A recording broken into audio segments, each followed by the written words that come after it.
It is the young who have always fought the old men's wars. They are the cannon fodder, the frontline troops, the GIs and Tommies, Marines and bomber boys. At its best, war is fear cloaked in courage. At its worst, it is the devil's harvest. Across the decades, the sound and fury of Adolf Hitler still haunts.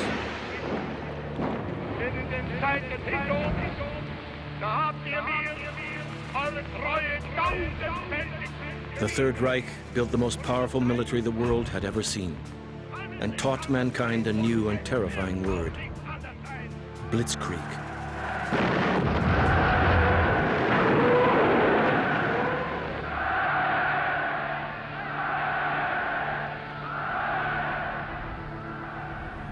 September 1939. War comes to a world that does not want it.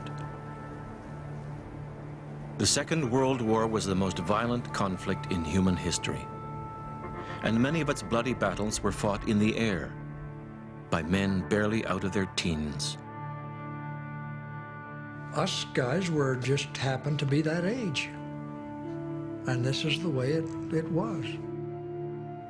It happens, it has happened thousands of times. The ones that are of age have to carry it out.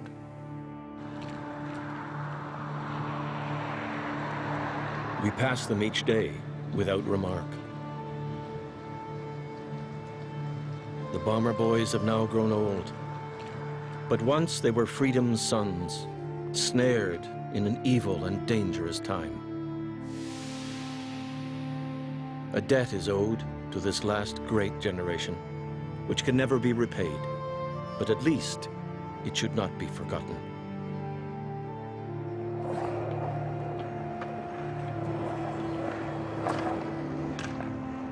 Remembrance Day, 11 a.m., and the skateboard park is full.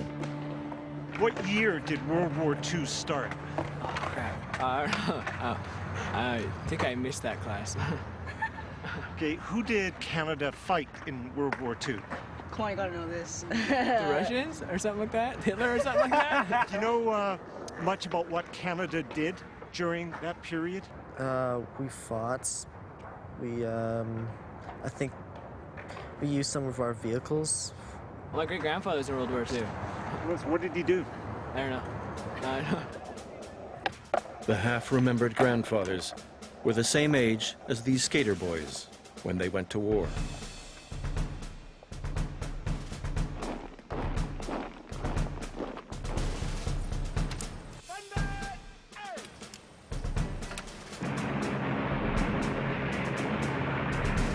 I remember the first mission as being just plumb plain scared.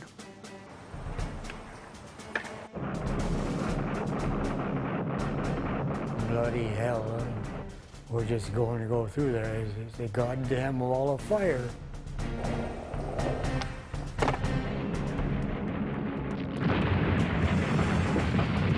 There was lots of flak, lots of searchlights. Weather was bad. It was just not a good trip. Later in this film, 7 average young men will set aside their skateboards and pick up a rifle. Sergeant Williams! Sergeant Major! Get Baker Flight out of those vehicles and lined up over here. Name? Lowe. John. I don't want your first name, sweetheart. Last name? Lowe. From around the world, this group of 21st century candidates will come to an original Second World War base to undergo military training. Follow me. They will experience life as it was for Air Force recruits in the early 1940s, the darkest days of the war. What? You'll do better tomorrow. It's been rough. I'm living in hell. If you can't hold that up, then how are you supposed to fire it? Get it up. And these young men will measure themselves against the courage and the character of their grandfathers. Those old men who fought Baker Flight. that most bloody of all wars. Halt! This program will follow the journey of these 7 young men. We will also take a second journey with an original group of bomber boys to their base in England, to the graveyards of Belgium, and into the cockpit of the aircraft they knew so well, the Lancaster.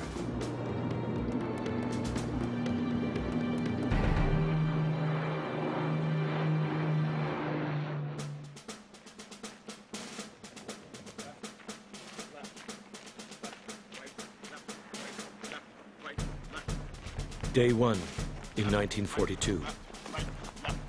These 7 volunteers are about to do what their granddads once did. Find their courage and train for war. Crowe! English! Sir! Get in there! Stop there. Crowe, report to medical The recruits are called Baker Flight, and although they have little military experience, each one of these young men stands in tall family shadows. Matthew English is the grandson of a Lancaster pilot, Joe English.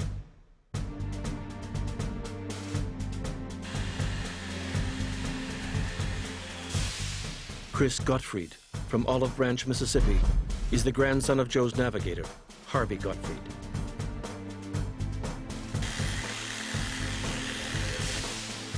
Martin Harper of England is the grandson of their flight engineer, Jack Mundy.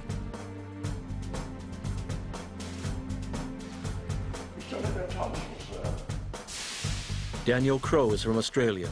His granddad was a navigator on a Halifax.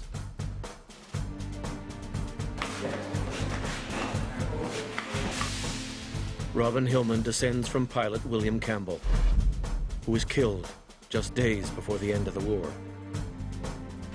Yes, that will do. OZNRHVC. Sid Stevenson's granddad flew 55 operations and was awarded the Distinguished Flying Cross.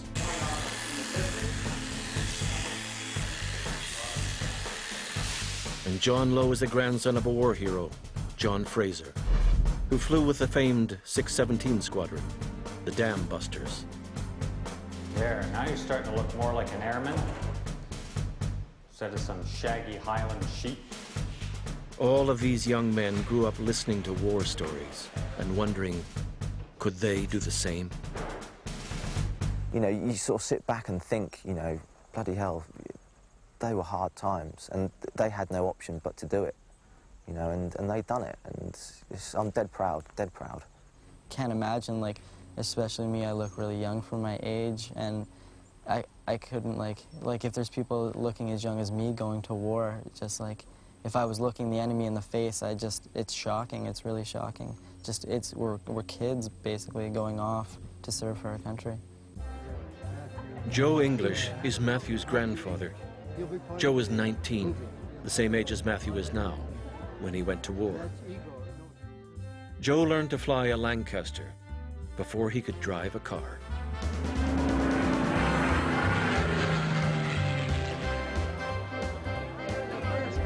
Joe has brought Matthew to this reunion of bomber boys to meet old friends, tell new stories, and celebrate his incredible luck in having grown old.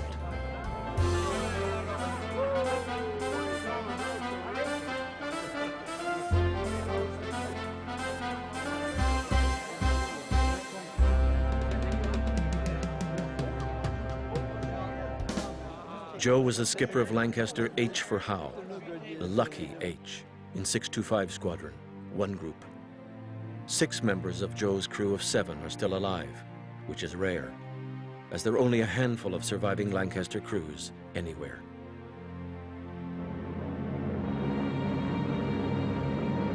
Berlin, Nuremberg, Munich. Joe and his crew flew a complete tour of 30 combat operations against a formidable enemy.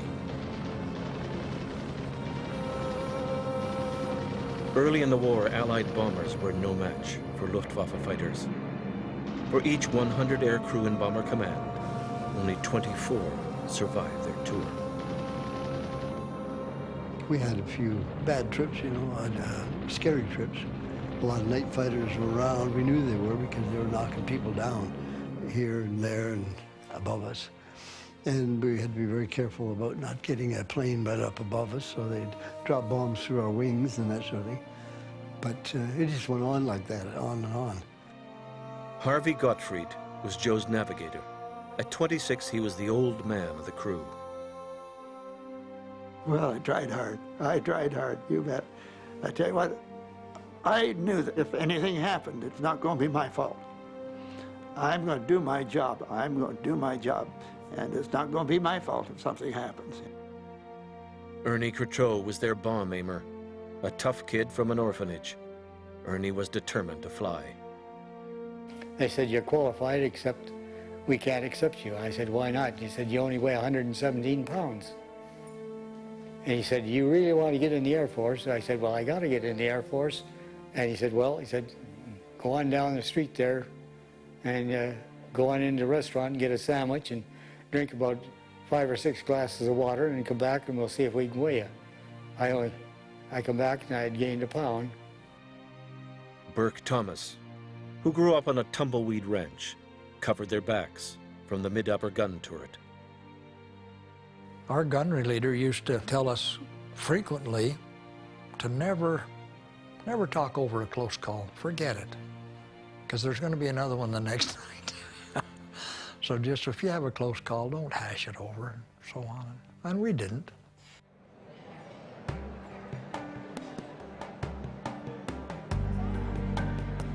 "60 years after surviving the war together, this remarkable group of men has also grown old together. But sadly, in the course of making this documentary, one member of the crew will pass away. Okay, well, you gonna need it? In the mirror of time, life in those days seems innocent, but ahead lay unimaginable horrors, which would test even the strongest of those who fought in order that we could live our lives. But could we live theirs? Attention! One! Matthew and the 21st century recruits are about to find out. Standard A's! One!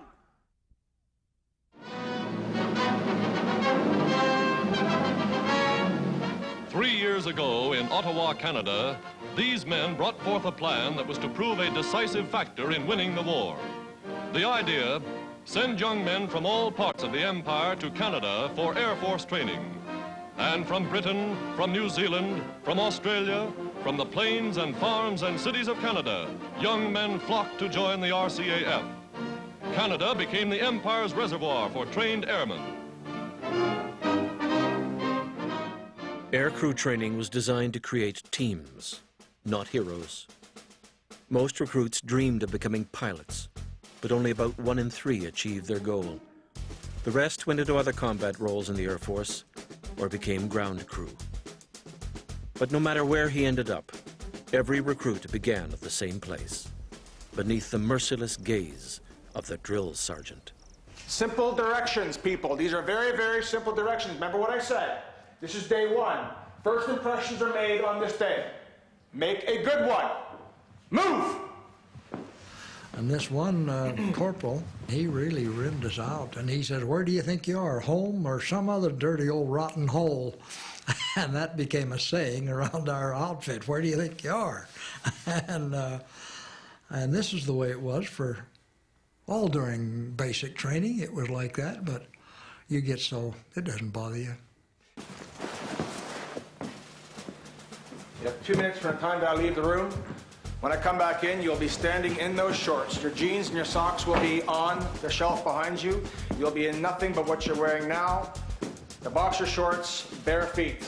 Understood? Yes, Sergeant Williams. Martin Harper plays keyboard in a rock band. He doesn't know what he'll do for the rest of his life. But one thing's for sure, he'd rather be anywhere but here. Totally didn't expect it to be like it is. I kind of expected it to be, I don't know, a lot easier, a lot less like 1942, because it's from 1942 here, and .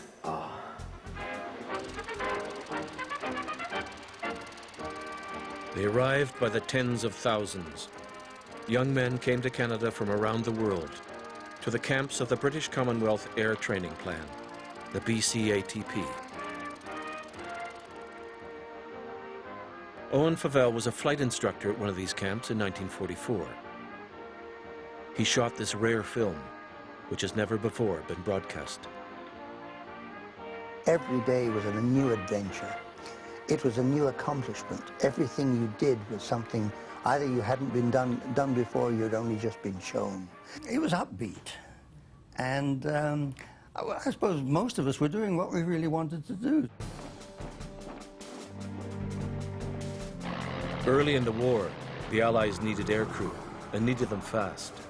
Every recruit got a chance to fly, sometimes with tragic results. Almost 1,000 recruits, mostly teenage boys from a dozen countries, were killed in training. You done? They were boys like Chris Gottfried.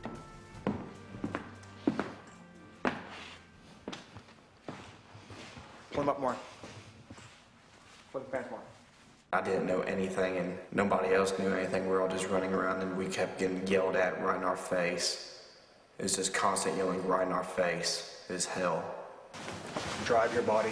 Get this thing sorted out right now. The reason why... 60 years ago, Chris's granddad, Harvey, also struggled with his uniform. And I got that uniform on, and I was real concerned about the fit and so on, such like. My shoes, I had a pair of shoes that were, I think, a size or so too big, and I had to wait a couple of days before they could get me a pair of shoes that really fit and such. But that all worked out real well, and I felt pretty good about wearing the uniform.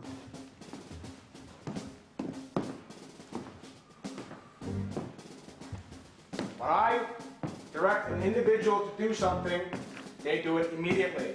As a group, you wait for the executionary term, move. Boots on, move. Matthew English has spent his first morning missing his hair. I don't know if you'll be able to see. Uneven haircut. You got some long ass strands in here. I'm sorry, barber. That was the quickest haircut I ever had in my entire life. But yeah, the haircut was not the best. I'm not gonna lie. I miss having a bit of length in the hair. I was planning on growing my hair out again. The bed has a racing stripe on it. That stripe has to be directly down the center of the bed. Few of these boys have ever been shown how to properly make a bed. And hospital corners, a complete mystery. Like many things from their 21st century lives, this will soon change. Oh, yeah, so like you lay it completely on it and then you put the sheet down first. That desk over here is going to be a sample, and you're going to lay it out exactly how that is. Why in the world are you staring at me? Sorry, Sergeant. Why are you looking at the floor? Sorry, Sergeant. Don't apologize. Just don't do it again. All right, you have your models, you have your kit. You know what you got to do? Move!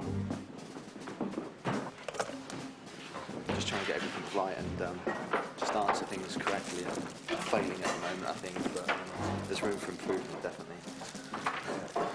I'm trying to get used to it. I don't see how my grandfather did this, because I think it's pretty crazy. I really do. The human person adapts quickly, I found. And we did. We adapted to it. And what they called us and what they did, it didn't bother us. There's no lingering animosity whatsoever. You, make sure you bring all those instruments that I told you to bring with you to your next class. Do not bow your head. Out to the area. Move.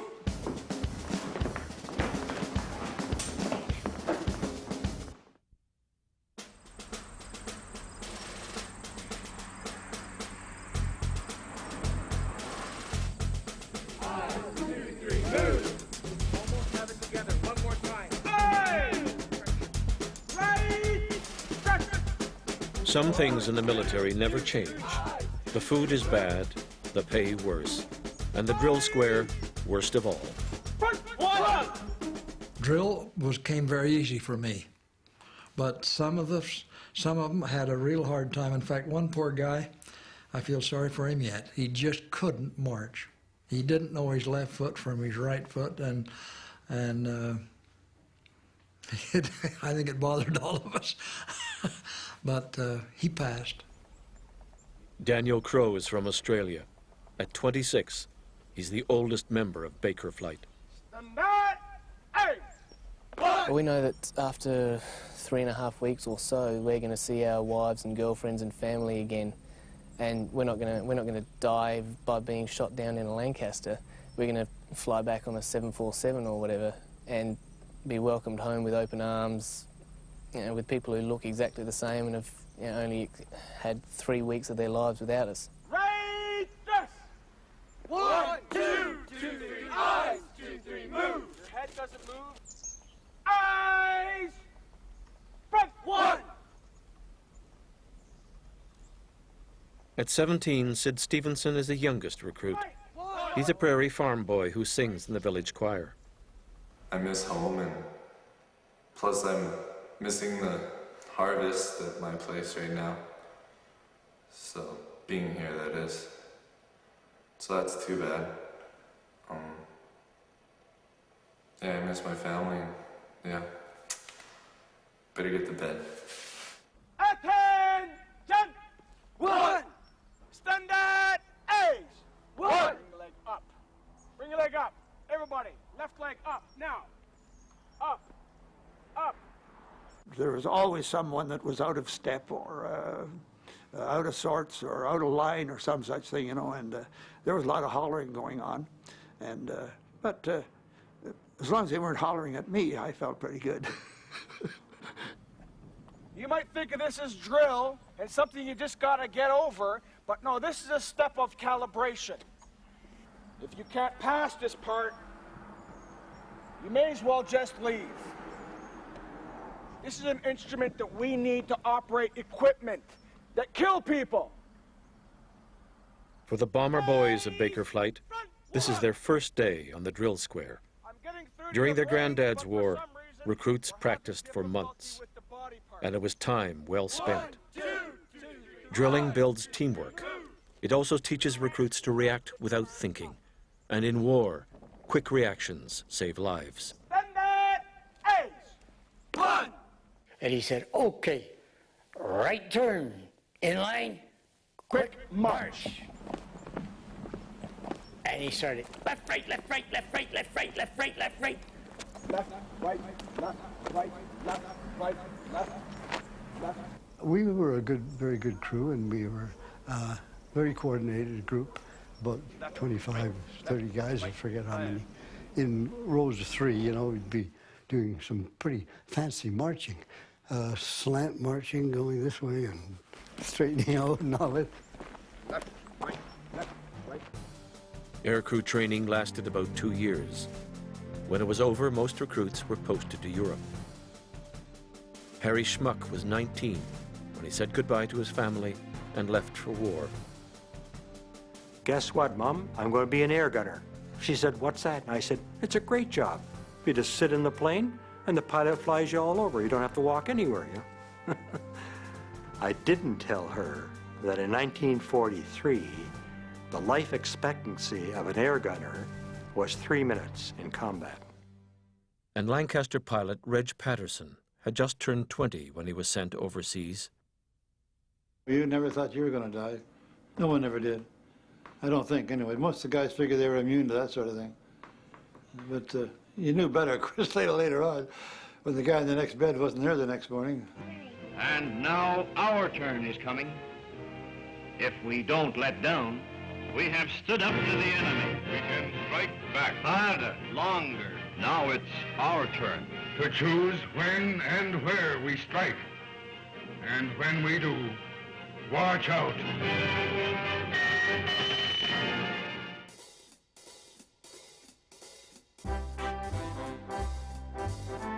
Wartime England was an exciting place for aircrew like Joe English, And it wasn't long before he met Harvey, a hotshot navigator who had a motorcycle. And best of all, Harvey knew where the pubs were. To get to know each other, we would go out to these little pubs out of the station at evenings, put a big crock of beer in the middle of the table, and have a ball. He seemed like a real regular guy, you know. He was no smart aleck, no nothing, and he looked to me like a gung-ho pilot. Women love men in uniforms, or so they say. With wings on their chests and pounds in their pockets, the two young bomber boys were ready for action.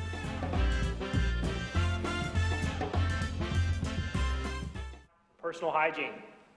There's a couple of reasons why it's important. It's important to you and your ability to function, because if you let it slip, it has repercussions, i.e. Old soldiers say almost as many men have been injured in the bedroom as on the battlefield.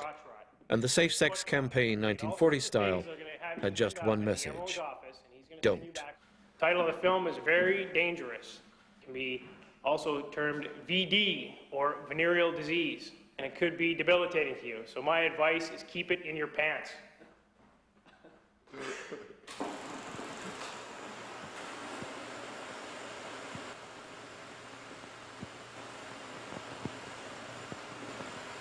We doctors know that everyone should be very well informed regarding venereal disease. They are both usually acquired by sexual intercourse with an infected person. To the lining of the tubes into the deeper tissues. Inflammation starts, pus forms, runs down and appears at the end of the penis. During this stage, the man notices such mild symptoms as irritation, a burning sensation when he passes water. These women are always infected. There is no such thing as a safe prostitute.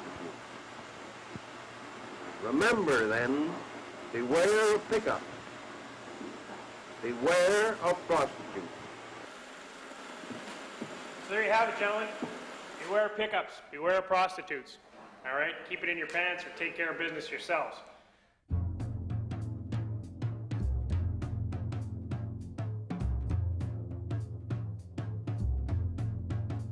We got $2 a day flying pay alone. Well, that's a lot of money, you know. In 1943-44, I had more money than I knew what to do with, you know. So, when you have lots of money, you draw a lot of chicks, as they say.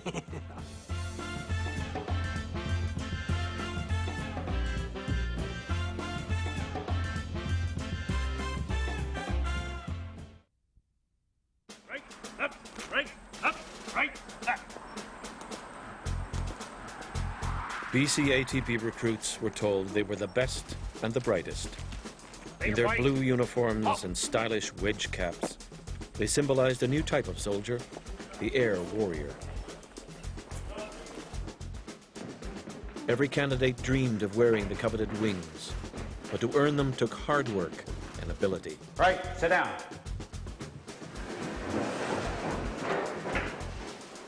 My name, Warrant Officer 1, Noke. Remove your headdress. History and law, ranks and responsibilities.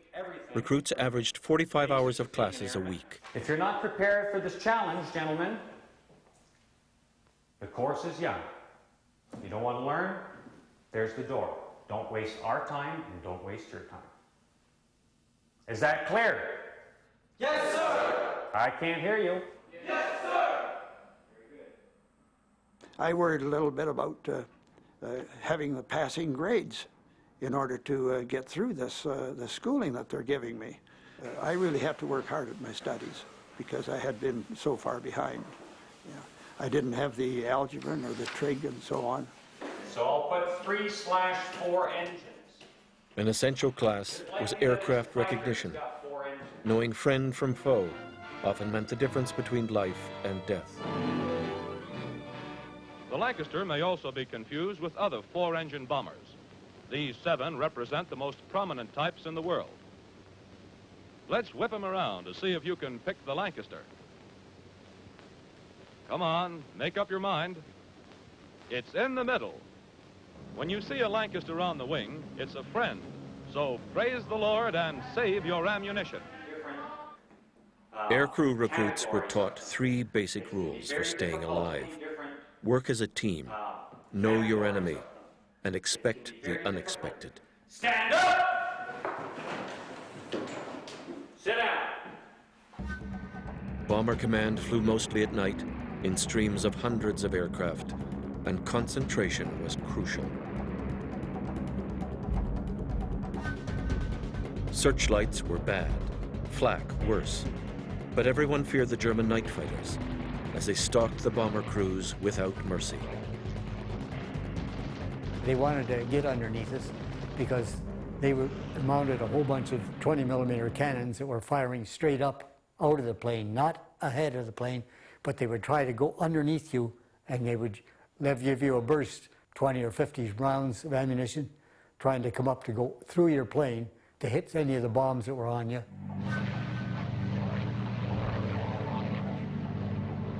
109s and 88s, FWs and 110s. The calculus of the air war had its own terrible logic. Operational losses were anticipated at 4%, acceptable at 5%, but on many nights, especially early in the war, as many as 10% of crews were lost.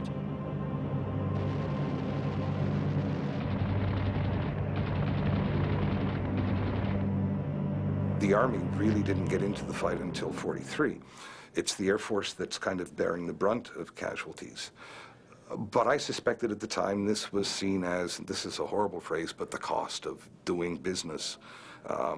That's the cost of fighting a war. Despite the losses, Bomber Command ordered attacks deep into occupied Europe. The German defenses were strong, and flak batteries ringed most targets. But a new aircraft was coming off the assembly line, one that would change the course of the war, the Lancaster. And as the dawn broke over the roofs of the plant, we took our big plane out of her hangar slowly onto the gray concrete runway.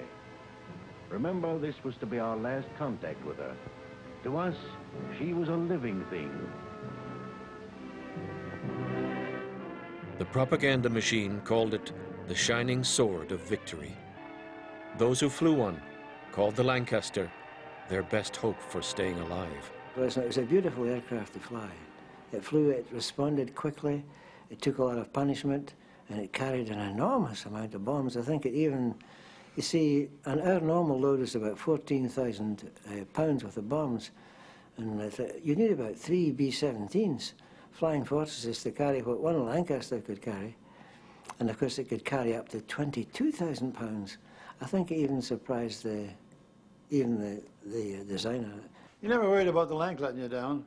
No, you couldn't talk about enemy action because you didn't know what was going to happen to you, but the machine itself would never let you down. I think everybody flying on ops had occasions when the plane did things that you never were supposed to do with an airplane, but I can remember one night I got coned over the target, and the only way you can get out of a cone, because they're going to shoot up the cone at you, is to change your altitude fast. So I just rolled over on her back and took her through, and down she went. And the old airspeed indicator was nudging up around 400 miles an hour, which was far too fast for... The sign, in fact, over the airspeed indicator said, do not dive this aircraft over 360 miles an hour. But she pulled out, no sweat, and I had the boys check it when we got home, and they couldn't find a rivet even popped anywhere, you know. I got along great with the good old Lancaster. You know, Halifax was very nice. The Lancaster was just a little better. To me, it seemed a little, especially once you got it up in the air, it was a little more maneuverable. When Joe was finally posted to a combat squadron, they were flying Lancs. He was now surrounded by veteran pilots, proud of carrying the fight to the enemy. Their motto, we avenge. 2 years after finishing high school, Joe English had reached the tip of the spear.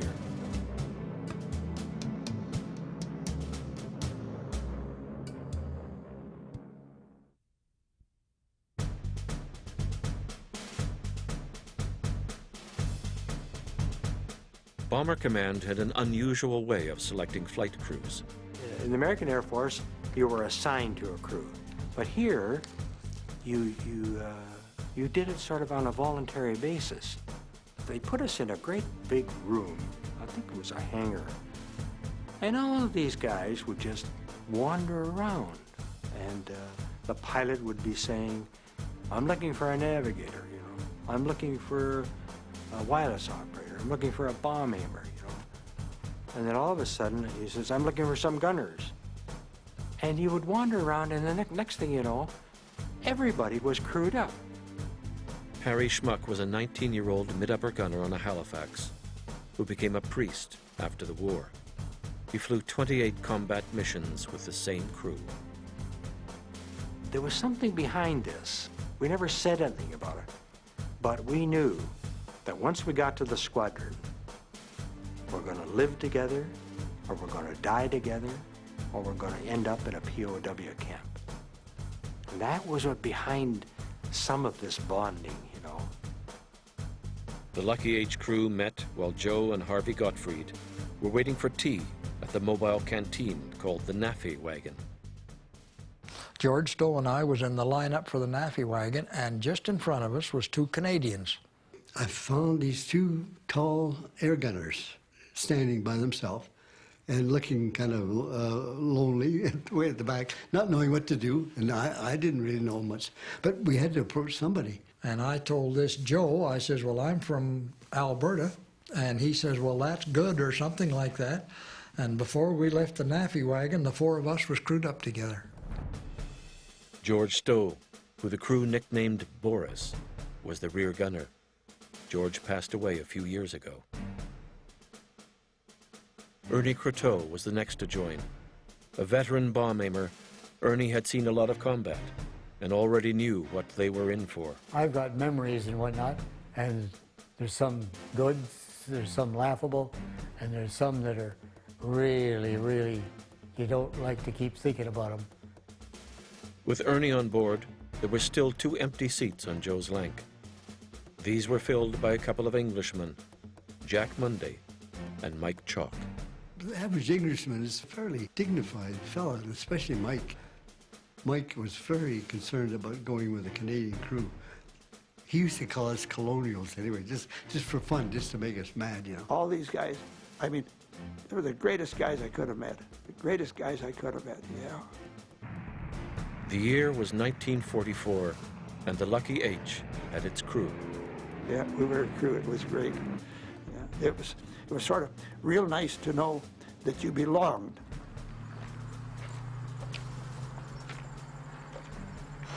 What is that? Meatloaf. The bomber boys of Baker Flight are also becoming a crew. No longer strangers. They found something in common. Girls. I'm just gonna go visit my girlfriend during lunch at school. Just hang out with her for lunch. Take around the back of the sports shed. The sports shed. I'm sure an absence will make your love grow stronger. I'm sure. I think I'll take it on a bit better, not get into as many fights or arguments with her. Just because, like, I know that if I'm gone this long, could you imagine if, like, I went away and died? And no matter what conversation would start, it would always end up about girls, as a rule, when you're 18 years old. And all of them, well, a lot of them had a girlfriend at home, and I think most of them all got a Dear John eventually. They're probably better off for it. Just watch out for them prostitutes, right? Yeah. And pickups. Yeah, pickups. What I want you to do now is relax. I want you to get out your brass polishing plate. That's the thing I showed you earlier. It has been a long day, which is not over yet. The discipline's quite hard to get used to. I mean, I've never entered any sort of military service in my life. I mean, it's not really a common thing in England. It's like, I don't know, it's just a bit of a shock to the system, to be honest with you. Your buttons, which must be polished tonight, a very light coat, make them shiny. Aircrew training was not intended to break the spirit of recruits. just stretch it. Polishing boots and shining brass instilled discipline, and discipline saved lives. Now, tonight, you're going to have these things polished. By tomorrow morning, they're going to look nice and shiny for inspection. They're making us do these things like shine our boots, and they're making us put creases in our beds. And I think mentally it just gets you in a state of mind that every minute detail is important. Good? How about you? Not too bad, sir. Not too bad? It's the aggression. Physically, I'm fit for it, I believe, but it's just the aggression. Just having to put it, it's mental. For me, it's real mental. And then, you think about home. You want to go home, but then you have to think about this. You're constantly thinking about this because you've got commands being put into your mind, and you just have to do that, and you can't really think about anything else. So it's strenuous. Okay, guys. What are 3 chevrons? John Lowe wants to do well here. Not everyone knows it. His grandfather was a dam buster, and John was raised on tales of wartime adventure. Down it, and it should just twist a little bit, and then it'll stick. It's kind of being almost like going to, maybe a new culture, a new country. Everything's different. Nothing is the same. You don't know what the expectations of the people are. You don't understand the language, kind of like we don't understand the military language that well. Clothing's different, food's different, and people get mad at you for the simplest of things that you at home you would have not even thought about doing. I honestly can't even imagine just going away for years. I'm worried about not even 30 days. It boggles my mind just how mentally they could just put this all together and do this for their country.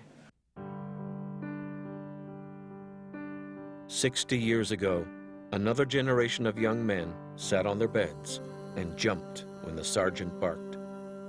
They were told the future of Western civilization rested on their young shoulders, as they, and they alone, were to carry the fight to the very heart of the enemy.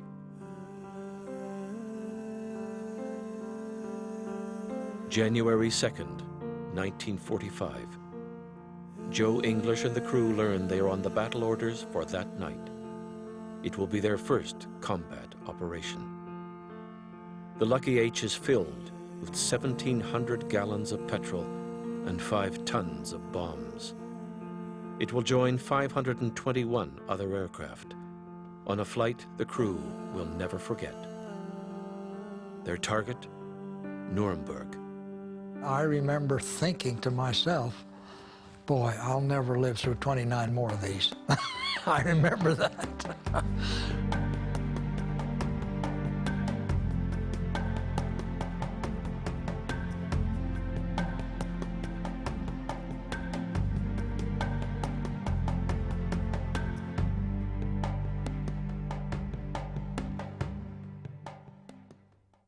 We come far closer to being defeated than what we think.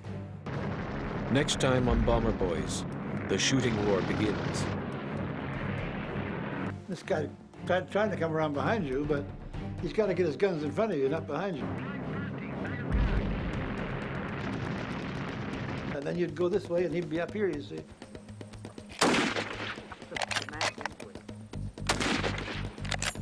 You are a feather plucked from the wings of the angel of death, Gottfried.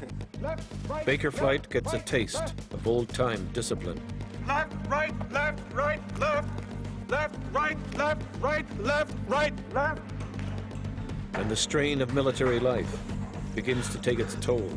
It's the combination of wearing this uniform in this heat is just too much. That's next time on Bomber Boys. Mapongo! Mapongo!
Bawtree.